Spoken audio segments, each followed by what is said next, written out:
the aux cord and crank up the volume. Figgy Fig's in the driver's seat. Sit back, relax, and enjoy the ride. It's time for Figgy's Mixtape. Presented by Sheriff Injury Lawyers, the official personal injury law firm of the Houston Texans. On Sports Radio 610. Yes, it is the Mixtape presented by Sheriff Injury Lawyers on Sports Radio 610. Hurt in the accident? Injured?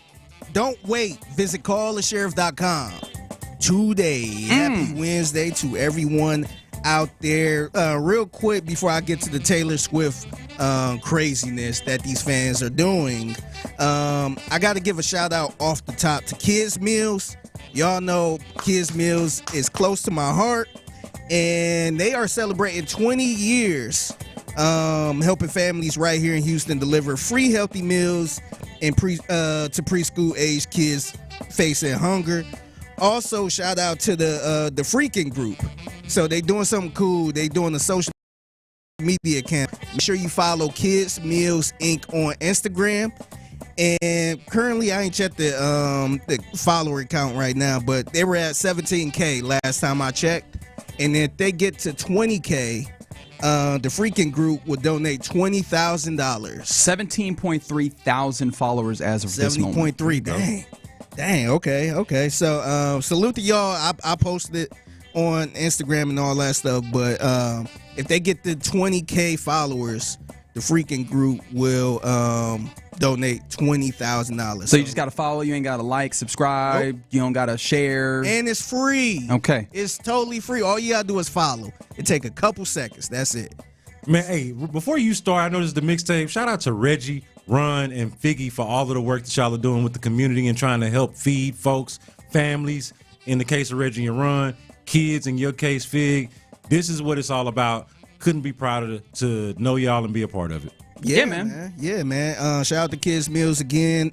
Follow them on Instagram if you're not following them right now. One more time. You said Kids Meals Inc. Kids Meals Inc. Yep. On Instagram. All right. Yep. But it's the Mixtape in the Loop Sports Radio 610 presented by Sheriff Injury Lawyers. So Taylor Swift got the Swifties out here going crazy. And it kind of got me worried about our co-worker and our Swiftie correspondent, Jesse Watt. So here is Inside Edition with a story of a radio host, which is very ironic.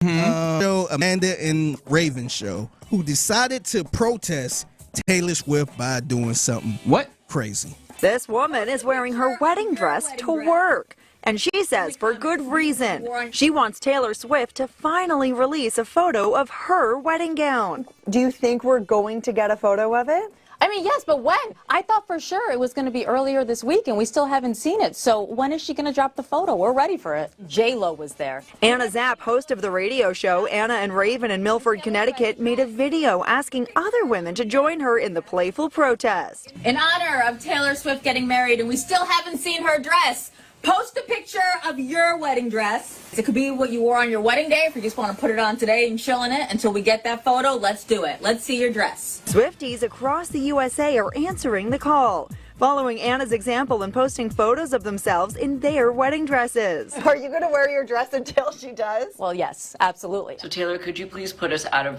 our misery and just post one photo? Just post one photo. Why do you want to see her wedding dress? Because we all have a fantasy.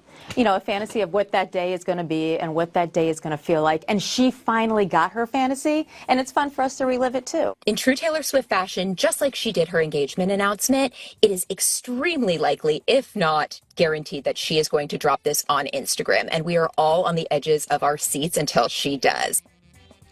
This is another level, guys. Wait, because this is another level. I try not to be too judgmental about this type of stuff. Nah, go ahead. Go ahead and cook. And of course, in me saying that, I heard y'all saying I heard it too. But she sounds legitimately pressed, and the reason she gave made zero sense in the world, right? Yeah. The idea that, we all have fantasies, and I was like, about somebody else, but we just want to live through our fantasies through her, and I'm like, by wearing the wedding dresses that you already have, sounds like you already had your fantasy to some degree. And you pressing me about releasing my pictures of my wedding? Just say that you are obsessed with her Right. Like, just say that explicitly. Right. And that you might be a little bit strange.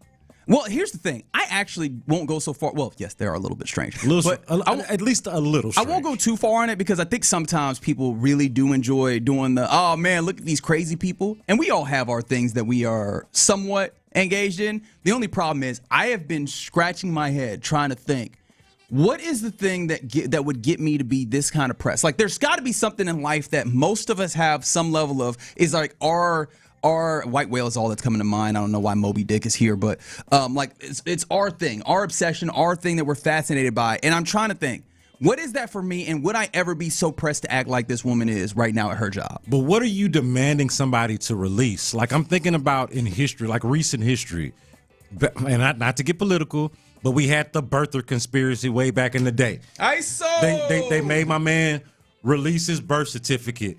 We got the Joe Mixon. Hey, somebody tell us what happened to Joe Mixon, right? Like, there's always the Epstein files of today. All of this stuff, like, people have their things that they are obsessed with. Hey, I need this thing to be released. For some people, it's the wedding dress. And specifically for women, like, this is one of the ones where we just cannot identify. We were talking earlier about shows that your girls make you watch. My wife back in the day would watch that Say Yes to the Dress.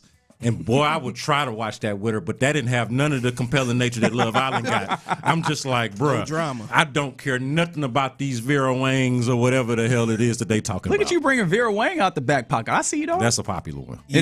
It is. But still. Yeah, so I decided to ask Jessie. Because we got Jessie appearing on the. Okay, very good. Yeah, so I asked her, have she even seen any pictures? I know the answer to this because I've talked to her about this. Yep, so this is what she had to say. No, I'm glued to my phone waiting for someone. I know I shouldn't want someone to leak it, but I do want someone to leak it, and no one has leaked anything yet. How would you feel about wearing your wedding dress to work?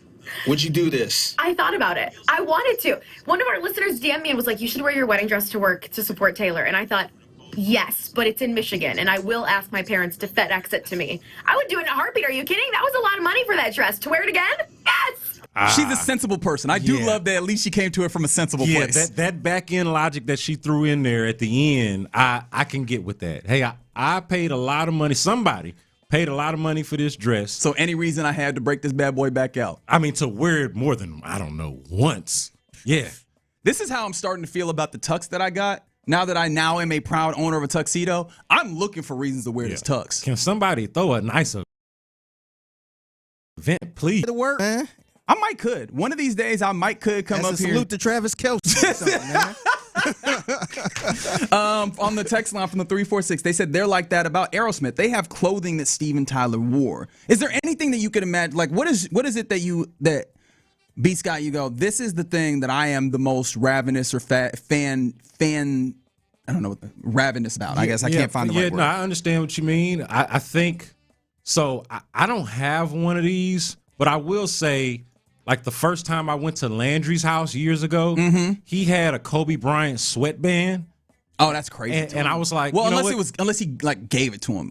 I think he might have. Okay, cool. No, he did, yeah. Okay, good. Well, then for some reason, my brain immediately went to I bought that as a memorabilia item. No, he actually got it from Kobe. No, that's hot. Yeah. And honestly, cool. I cannot remember if that was before or after Kobe had already died at that point. I think it was before. Yeah. Well, I'm talking about when I saw it. When I saw obviously he didn't pull it off the. Yeah, oh no! Whoa, okay. I wasn't even going that far. I felt like it was before though, like before COVID. Yeah, I think it was because after COVID, we wouldn't really have been in each other's houses like that until way later. Yeah. This was definitely like early on in knowing Landry. I thought it was I thought it was before COVID. Yeah. So that I would say, like, I wouldn't obsess over that, and I'm not saying that even Landry did, but that was kind of cool. Yeah. On the text line, somebody said any Astros injury in the last 5 years I would like to know about. And you know what? Great answer. Good answer. Yeah. Good answer. Because I would be a Dana. Let us know. Is his foot broken or not? Yeah, we was doing that with the Texans for sure. With Joe Mixon and what's his name? Chris. Christian Harris. Yeah. Yep. Any update, Coach? Yeah. I'll give you the update whenever I get it. I'm trying to think. Is there anything that I am so... hold on. Why is the 713 asking what was really wrong with Kyle Tucker when we saw that man shatter a baseball off his shin on live television? Yeah. We did see that, right? Yeah. That was televised for the people. Yeah. Hey, who was the center for the Texans when Lovie Smith said, "Hey, I'll give y'all the details on"? Remember, he never came back. Justin Britt. Yeah, I'll never forget. I want to know more about that story. Yeah, I told you all what I did with that, right? So I ran into Justin Britt by accident at a corner store, and I was just curious, like, what is he up to? So I ain't like stalk him, but I did kind of follow his vehicle to see where he was headed. Went to a little apartment off of Fondren. Wait, so you didn't stalk him, but you stalked him? Is what I heard. Yeah. Okay, I just wanted to make sure I heard that right. I didn't like park and stay there and see like what was he how his movements were. I was like, man, where is he going? Because it was also one of those gas stations where I was like, I ain't in what are you doing over here? I ain't in your pockets, but you making a little too much money to be hanging where I'm hanging. So where are you headed? And then he ended up driving to an area that wasn't even as nice as where we were. So I was just like, I don't know. Yeah. And who knows what kind of company he was keeping? It could have been a girl. I mean, I have that no was idea. where my brain went. No, he I'm says not a lot even more about married. me than anything, but that is where my brain went. But I was like, man, we can't get no details on Justin Britt. And here he is just right off of Fondren at this nondescript apartment. It's funny you said that. Somebody got. I might know the apartment you're talking about. Yeah, it's funny because a listener ran into me right around the corner from my house. I was at a gas station, and he was like, "Figgy Fig," he's like, "What you doing over here?" I'm like, "Buddy, I live over here. I'm the people." I thought you'd be over on the nicer side, on the other side. First and foremost, bleep you. Yeah. I'm like, hey, I'm in the hood. I'm in the hood. Whoever owned the place is like, what you saying? Right. Yeah, I'm like, I'm in the hood, man. So It is funny when people drastically overestimate our status and who we are. Boy. Yeah, man. Yeah. The microphones are cool and everything, and the job itself is cool. It really fun. we It are got its perks as I and like all that saying, stuff. we are not digging ditches over here. Yeah, we no, really aren't. No, it's a blast, but I guarantee you, every last one of y'all make more than me. I guarantee that. How did we end up here? Oh, we was talking about Taylor Swift somehow. Yeah. Somebody said y'all need to quit hating, and then simultaneously somebody said another level of stupidity. So hey, there you go. Damn. Okay. Yeah, I was out of, we have run the gamut apparently somehow, some way. The 832, I'll just let us read that together by ourselves. I saw that one. Was as really well. funny. Yep. No, I mean we say it on here. They said they just wanted to let you know that they didn't want to say it out loud. However, WPS, and probably. Probably. Yeah. All right, you're in the loop right here on Sports Radio 60. Although I know black folks that if you get into the thing that they're fanatic about, I do want to know what that's wearing a wedding dress. I don't know that there's going to be a lot of those out here. Yeah. I don't know, but it's possible. Who knows? Outside of Dennis Rodman, I don't know. Like, I don't know what you got. All right, you're in the loop right here on Sports Radio 610. Coming up next, we get ready to hand things off to the fellas of the drive. I should have mentioned that we do the mixtape every weekday, 1:20 p.m. And you can hit Figgy up on social media at the Figgy